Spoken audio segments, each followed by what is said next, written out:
Eto, minadiscover naman si Secretary Vince Dizon. Ano ba ito? Binebenta o gusto yung ilipat lang ang pangalan ng mga aircraft sa sakyang panghimpapawid? Ayun. Ni Congressman Saldico na ngayon ay hinahanap na galing Amerika, nasa Europe at kailangan siyang bumalik. Dahil nga Jose, may malaking pananagutan tungkol sa 25 to 30% commission sa mga project, sa Ghost Project at infrastructure project, lalo na ho sa flood control. Pakinggan yung paliwanag po ni Secretary Dizon sa kailang nadiscover sa pakipag-ugnayan sa CAAP o kinaukulan tungkol sa mga aircraft. Wow! Sabihin, no, may update na letter po yung CAAP.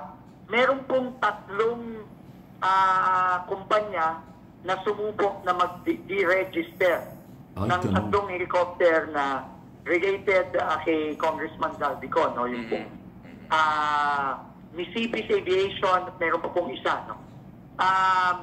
Pero ito po ay napigilan at naka-hold po yung application for deregistration. Kasi po, Sir Ted, no, para maintindihan po ng mga kababayan natin. Alam nyo, paano to, no? Para ka nagbebenta ng kotse.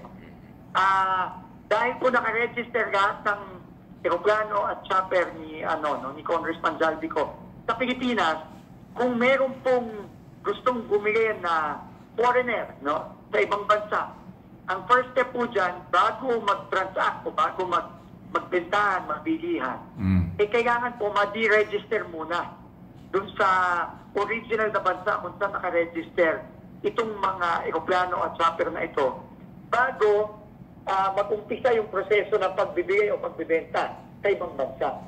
So, kung hindi po i-register dito, hindi po pwedeng bigyan ng kahit na foreigner. Yung palang paliwanag doon. So, malinaw na posibleng ang gustong ibenta na or ilipat ng pangalan. Pero hindi pala ganun kadali yung ma-process, hindi katulad ng kotse na pag merong deed of sale, pwede na magkabintahan at magkalipatan ng pangalan. Sa mga chopper, aeroplano, hindi ganun. Naalala ko nung araw na pupunta ko ng Davao, napapag-usapan niyang ganyan. Talagang hindi ganun kadaling bumili at hindi rin ganun kadaling magbenta. Kaya alam niyo itong aircraft na pinag-uusapan, galing din kay Secretary Dizon, mga more or less daw, mga 5 billion pesos ang halaga nito. Baka nga hindi lang. Alam ba ninyo na merong aeroplano na billion ang isa? Billion, hindi lang 1 billion. Kung halimbawa $50 million, o edi 2.5 billion pesos yun. Kung meron kang dalawa nun, di ba? May mga chopper pa. Ang chopper ay maabot din ng hindi nakakalayo yan. Conforme sa laki at saka model. Parang kotse yan. Yung brand, yung kotse, yung modelo at saka yung brand, yun ang pinagbabasihan. $4 million. Kasi hindi naman dito ginagawa yan. Sa abroad lahat. Kaya $1 million ang pinag-uusapan pag aircraft.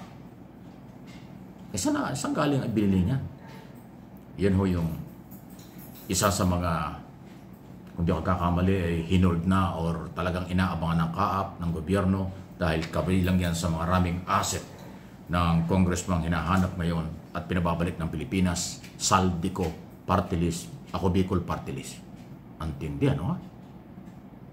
Wala talagang may tatago. Pag ang gobyerno talaga ang naghalukay ng lahat ng record at gumalaw, the whole government approach, di ba yung lagi sinasabi ng Pangulo? The whole government approach ang galaw laban sa insurgency para palakasin ang food security, palakasin ang ekonomiya at lahat ng kalaban ng gobyerno. Government, the whole government approach ang galaw kasi pati dito sa pag-iimbestiga. The whole government approach talaga. Lahat ng ahensya ng gobyerno gumagalaw, nagtutulong-tulong. Wala talagang pupuntahan dito. Wala kang may tatago.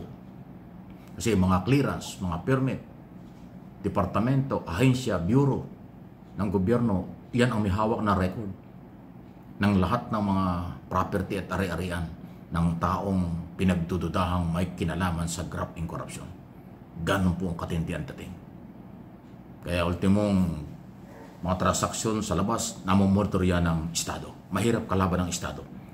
Mahirap na paglihiman ng Estado. Kasi ang Estado, ang gobyerno ay mamamayang Pilipino at ang mga nakapwesto sa gobyerno, temporary lang, sila lahat ay merong obligasyong sumunod sa mga batas, ipatupad ang batas. No one is above the law. Yan po ang sinasabi. Okay? So, yan nakita niyo, yung nangyari ho nung kay Duterte sa ICC. Kaya siya nahuli, the whole government approach. Sila ho yung gumalaw. Sa nagpwersa, sa Interpol, nahuli si Duterte kahit na madami kaya sinasabi siyang maninipa, kung ano ng mga brutal na pananalita, pero nung dumating na yung warat, wala na siyang magawa. Ganun talaga. Yan ang the whole government approach. Pag gumalaw talaga ang gobyerno, wala talaga. Kaya nga itong mga drama-drama, totoo bang may sakit o wala, isa yan sa pinag-uusapan ngayon. Malalaman din yan natin lahat at ng gobyerno kung anong totoo dahil ang monitoring ay malawak. Dito at sa abroad, mayroong kapabilidad ang gobyernong i-monitor ang sitwasyon. Kaya nga meron tayong Department of Foreign Affairs eh. Kaya nga tayo merong embahada sa iba-ibang panig ng mundo.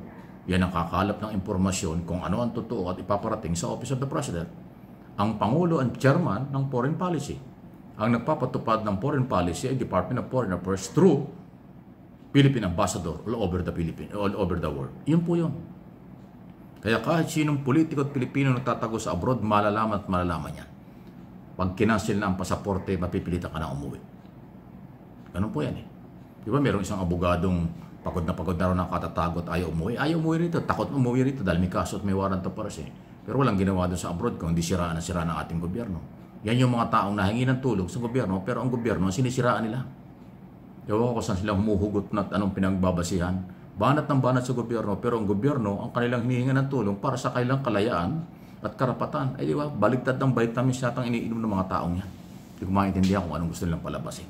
Nabanggit lang natin ho yun kasi parang dumadami ang mga personalidad sa politika dito sa ating bansa ang nagtatakbuhan sa abroad kapag kami mga na-i-expose na posibleng katiwalian o pagkakamali. Hindi naman kayo makakatakas. Ang kaso kahit kailan hindi pwedeng takasan. Babalik at babalik yan. Mananagot kayo. No one is above the law. Sabi nga ni Chairman Andy Reyes Jr. ng Independent Commission, ICI. No one is above the law. Justice po yan eh. Retired justice, kaya yun ang kanyang pinapairal. Hindi sila sasali sa mga paninira, sa intriga. Gusto nila dokumentado na kanilang nakikita at papakita sa korte ang paglilitis. Dadalhin sa korte ang lahat. Ayun po yun. Kaya yung mga nandito pang gustong magtago sa ibang bansa, huwag rin yung gawin yun. Magkagasusan lang kayo. Yung mga nasa abroad nagtatago, wala rin mangyayari dyan. Babalik at babalik kayo rito. Babagsak at babagsak kayo sa kapangyarihan ng batas. Kasi kahit magpalit ng gobyerno sa 2028, yung magiging presidente, meron pa rin obligasyong sumunod sa batas. Ngayon, kung pagtatakpan na inyong pagtatago at ang inyong mga maling ginagawa, abay, anong klaseng presidente yon? Hindi yung karapat-dapat na maging presidente. Kung pagtatakpan ay kaibigan at kaalyado, kapartido, hindi yun presidente ng Pilipinas. Presidente yun ng partido. Presidente yun ng kaalyado. Ay hindi tayo papayag ng ganon. Dapat ang presidente at ang susunod na presidente ng buong Pilipino, ng buong Pilipinas, hindi kapartido lang. Dapat alam nyo yun. Kung hindi nyo alam, wala kayong karapatang maghawak ng anumang posisyon.